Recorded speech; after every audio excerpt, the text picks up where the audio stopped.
నేను మీ దేవరాజ్ని. Welcome to doctor insurance channel. Friends, ఈరోజు మనం మాట్లాడబోయే టాపిక్ వచ్చేసి పోర్టబిలిటీ. అంటే హెల్త్ ఇన్సూరెన్స్లో పోర్టబిలిటీ రూల్స్ ఏముంటాయి, వాటి గురించి మనం ఈ వీడియోలో డీటెయిల్గా మాట్లాడదాం. సో ఎవరైనా ఫస్ట్ టైం ఛానల్కి విజిట్ చేస్తే ప్లీజ్ సబ్స్క్రైబ్ చేయండి అండ్ కామెంట్ రాయండి. సో పోర్టబిలిటీ గురించి ఇన్ఫర్మేషన్ లేని వాళ్ళు ఈ వీడియోని చూడండి, మీకు ఈజీగా అండర్స్టాండింగ్ అవుతుంది. సో లేట్ చేయకుండా మనం వీడియోని స్టార్ట్ చేసేద్దాం. సో ఫస్ట్ మనం పోర్టబిలిటీ అంటే ఏంటిదో తెలుసుకుందాం. సింపుల్గా చెప్పాలంటే మీ దగ్గర ఒక జియో సిమ్ ఉంది, లేదా ఎయిర్టెల్ లేదా ఐడియా. సో వీటిలో మీకు సర్వీసింగ్ నచ్చలేదు అనుకోండి, అప్పుడు ఏం చేస్తారు, మీరు ఇంకో కంపెనీకి షిఫ్ట్ అవుతారు. సో దాన్నే మనం పోర్టబిలిటీ అంటాం. సో సేమ్ థింగ్ హెల్త్ ఇన్సూరెన్స్లో కూడా పోర్టబిలిటీ అవైలబిలిటీ ఉంటుంది. ఇది 2011లో ఇంట్రడ్యూస్ చేశారు. అంటే మీకు హెల్త్ ఇన్సూరెన్స్ కంపెనీలో మీకు సర్వీసింగ్ నచ్చలేదు అనుకోండి, మీరు ఇంకో కంపెనీకి వెళ్ళే అవకాశం ఉంటుంది. సో ఇక్కడ మనం చూడాల్సిన కారణాలు ఏంటిది, వాటి గురించి మనం మాట్లాడదాం ఇప్పుడు. సో ఫస్ట్ ఆఫ్ ఆల్, మీరు పోర్ట్ ఎందుకు కావాలనుకుంటున్నారు?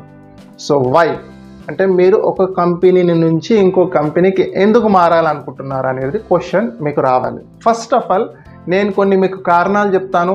ఆ కారణాలు మీరు విన్న తర్వాత దానికి జవాబు కూడా నేను చెప్తాను ఏంటిది అనేది. అది విన్న తర్వాత మీరు పోర్ట్ కావాలా వద్దా అనేది మీరు ఆలోచించుకోండి. నంబర్ 1 రీజన్ ఉంటుంది ప్రీమియం. అంటే మీరున్న హెల్త్ ఇన్సూరెన్స్ కంపెనీలో మీకు ప్రీమియం ఎక్కువ అనిపించవచ్చు, అది నంబర్ 1 రీజన్ అయి ఉండొచ్చు.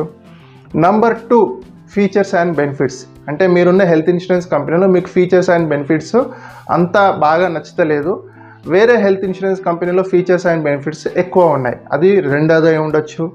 మూడోది క్లెయిమ్ రిజెక్షన్. అంటే మీరున్న హెల్త్ ఇన్సూరెన్స్ కంపెనీలో మీకు క్లెయిమ్స్ అనేది రిజెక్ట్ అవుతున్నది ఎక్కువగా, అందువల్ల నేను పోర్ట్ కావాలనుకుంటున్నారు. సో ఇది మీ రీజన్స్ అయి ఉండొచ్చు. సో వీటిని మనం ఒక్కొక్కటి తెలుసుకుందాం. Number 1 premium. First of all premium ఎందుకు ఎక్కువ ఉండేదానికి నేను కొన్ని రీజన్స్ చెప్తాను మీకు. ఫర్ ఎగ్జాంపుల్, మీ దగ్గర ఉన్న పాలసీ బ్రౌచర్ని చూడండి, లేదా పాలసీ వర్డింగ్ని చెక్ చేయండి. అక్కడ మీ పాలసీలో రూమ్ లిమిట్ ఏదైనా రూమ్ తీసుకునే అవకాశం ఉండొచ్చు మీ పాలసీలో. ఉదాహరణకి మీకు డిలక్స్ రూమ్ తీసుకునే అవకాశం ఉండొచ్చు, లేదా సూట్ రూమ్ తీసుకునే అవకాశం ఉండొచ్చు, లేదా సింగిల్ స్టాండర్డ్ ఏసీ రూమ్ తీసుకునే అవకాశం ఉంటుంది. అంటే రూమ్ లిమిట్ మీద ఏ క్యాపింగ్ లేదు. అదే అదర్ హెల్త్ ఇన్సూరెన్స్ కంపెనీలో మీకు రూమ్ లిమిట్ మీద క్యాపింగ్ ఉండొచ్చు. క్యాపింగ్ అంటే పర్ డే 5,000 ఇస్తాం, లేదా 7,000 ఇస్తాం. సో ఇలా, సో దాన్ని క్యాపింగ్ అంటారు. ఒకటి గుర్తుపెట్టుకోండి, రూమ్ లిమిట్ మీదనే మీకు ఐసీయూ ఛార్జెస్ కానీ మిగతా అదర్ బిల్స్ అనేది మీకు క్యాలిక్యులేట్ అవుతుంది. సో రూమ్ లిమిట్ మీద ఎలాంటి క్యాపింగ్ ఉండద్దు.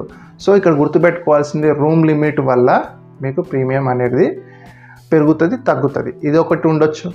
రెండోది మీకు రోబోటిక్ సర్జరీస్, అంటే మోడర్న్ ట్రీట్మెంట్. మీ పాలసీలో మోడర్న్ ట్రీట్మెంట్ అనేది ఇన్బిల్ట్గా ఉండొచ్చు, అంటే ఎలాంటి క్యాపింగ్ లేకుండా కవర్ చేస్తుండొచ్చు మీ పాలసీ. అదర్ హెల్త్ ఇన్సూరెన్స్ కంపెనీలో ప్రీమియం మేబీ అక్కడ రోబోటిక్ సర్జరీస్ అనేది కొన్ని క్యాపింగ్ ఉండొచ్చు, అంటే ప్రతి రోబోటిక్ సర్జరీస్కి కొన్ని లిమిట్స్ పెట్టచ్చు. సో దానివల్ల మీకు ప్రీమియం అనేది అక్కడ తక్కువ ఉండొచ్చు. బట్ ఫ్యూచర్లో మీకు రోబోటిక్ సర్జరీస్ వచ్చినప్పుడు లిమిట్స్ ఉన్నదనుకోండి, అప్పుడు మీ చేతి నుంచి పెట్టాల్సిన అవసరం ఉంటుంది. సో అదే మీ హెల్త్ ఇన్సూరెన్స్ కంపెనీలో ప్రీమియం ఎక్కువ వల్ల అక్కడ రోబోటిక్ సర్జరీస్ అనేది ఇన్బిల్ట్గా కవరేజ్ ఉంది, సో ప్రాబ్లమే లేదు. థర్డ్ థింగ్ వచ్చేసి కన్జ్యూమబుల్ ఐటమ్స్. ఇవి అనెక్సరీ 1 ప్రకారం 68 ఉంటాయి. అంటే మీకు మినరల్ వాటర్ కానివ్వండి, ఇంటర్నెట్ ఛార్జెస్ కానివ్వండి, గ్లౌజెస్ కానివ్వండి, మాస్కులు కానివ్వండి, ఇలాంటివన్నీ ఉంటుంది. 68 ఐటమ్స్ ఉంటాయి. నాన్ కన్జ్యూమబుల్ ఐటమ్స్ అంటారు వీటిని. నార్మల్గా ఎప్పుడైనా క్లెయిమ్ వచ్చినప్పుడు ఇది 10% నుంచి 15% మీ దాంట్లో ఎక్స్పెన్సెస్ వస్తుంది. ఫ్యూచర్లో మీకు క్లెయిమ్ వచ్చినప్పుడు 10 నుంచి 15% మీ బిల్లింగ్ అయింది అనుకోండి, అప్పుడు మీరు పే చేయాల్సిన అవసరం ఉంటుంది కదా. సో మీ ప్రీమియం ఎందుకు ఎక్కువ ఉందంటే ఇది మీ దాంట్లో ఇన్బిల్ట్ కవర్ ఉండొచ్చు. అక్కడ అదే హెల్త్ ఇన్సూరెన్స్ కంపెనీలో అది ఇన్బిల్ట్గా లేదు, దాన్ని మీరు ఆప్షనల్గా యాడ్ చేసుకోవాల్సిన అవసరం ఉంటుంది. సో ఫ్యూచర్లో క్లెయిమ్ వచ్చినప్పుడు మీరు యాడ్ చేసుకోలేరు అనుకోండి, మీరు పే చేయాల్సిన అవసరం ఉంటుంది. అందువల్ల కూడా మీ ప్రీమియం ఎక్కువ ఉండొచ్చు, ఇది కూడా గుర్తుపెట్టుకోండి. అలాగే మీ పాలసీలో ఆయుష్ ట్రీట్మెంట్ ఇన్బిల్ట్ ఉండొచ్చు. అంటే ఆయుష్ అంటే ఆయుర్వేద, యునాని, హోమియో, సిద్ధ ఇలాంటివి.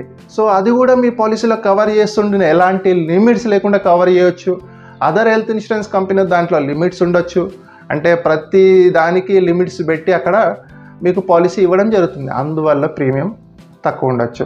సో ఓన్లీ ప్రీమియంని చూసి కాదు, మీ పాలసీలో ఏం బెనిఫిట్స్ ఉన్నాయి వాటిని చెక్ చేసుకొని మీరు వెళ్ళాల్సిన అవసరం ఉంటుంది. సో ప్రీమియం ప్రకారంగా అయితే మీరు వెళ్ళాల్సిన అవసరం లేదు.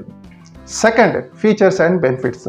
మీరు గమనిస్తే కనుక ప్రతి health insurance company features and benefits వాళ్ళ పాలసీలో చేంజ్ చేస్తూనే ఉంటుంది. ఈ ఇయర్ మీకు అక్కడ ఫీచర్స్ ఎక్కువ ఉన్నాయి అనిపించింది అనుకోండి, నెక్స్ట్ ఇయర్ మీ హెల్త్ ఇన్సూరెన్స్ కంపెనీలో ఫీచర్స్ అండ్ బెనిఫిట్స్ ఎక్కువ రావచ్చు. సో ఫీచర్స్ అండ్ బెనిఫిట్స్ మారుతూనే ఉంటుంది ప్రతి హెల్త్ ఇన్సూరెన్స్ కంపెనీలో. ఎందుకంటే ఒక కాంపిటీటరు అక్కడ ఫీచర్స్ అండ్ బెనిఫిట్స్ చాలా ఎక్కువ ఉన్నప్పుడు అదర్ హెల్త్ ఇన్సూరెన్స్ కంపెనీలు వాళ్ళ మోడిఫికేషన్ చేయకుండా ఉంటారా? వాళ్ళు కూడా డెఫినెట్గా చేస్తారు, కొత్త కొత్త ఫీచర్స్ని లాంచ్ చేస్తారు. సో ఫీచర్స్ అండ్ బెనిఫిట్స్ వల్ల మీరు పోర్ట్ కావాలనుకుంటే మీరు చేస్తున్నది పెద్ద wrong. Third one, claim rejection. 100% మీరు చేంజ్ కావాలి ఇక్కడ. అంటే క్లెయిమే రిజెక్ట్ చేస్తుంది. మనకి ఇంపార్టెంట్ క్లెయిమ్సే. సో మనం హెల్త్ ఇన్సూరెన్స్ తీసుకుందే క్లెయిమ్ గురించి. క్లెయిమ్లోనే ప్రాబ్లం వచ్చింది అనుకోండి, 100% మీరు పోర్ట్ కావాల్సిందే. ఇందులో డౌట్ పడాల్సింది ఏమీ లేదు, మీరు పోర్ట్ కావాల్సిందే.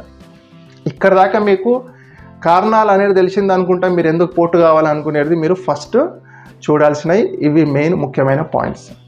2, ఇప్పుడు మీరు పాలసీ పోర్ట్ కావాలనుకుంటున్నారు, డిసైడ్ అయ్యారు పోర్ట్ కావాలనుకున్నప్పుడు.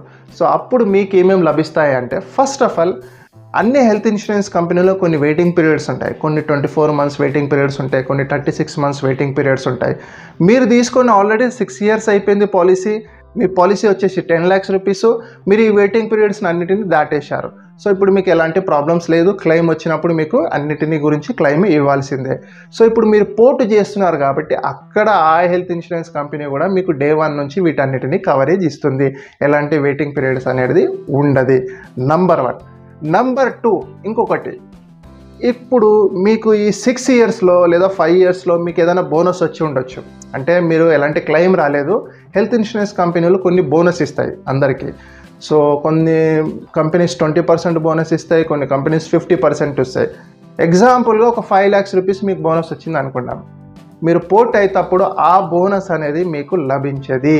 ఇది గుర్తుపెట్టుకోండి. పోర్టులో ఎప్పుడైనా బోనస్ అనేది క్యాలిక్యులేట్ కాదు. మీరు తీసుకున్న 10 లక్షల రూపాయలే క్యాలిక్యులేట్ అవుతుంది. మీ బోనస్ అనేది మీరు కోల్పోతారు. ఇది గుర్తుపెట్టుకోండి. నంబర్ 1.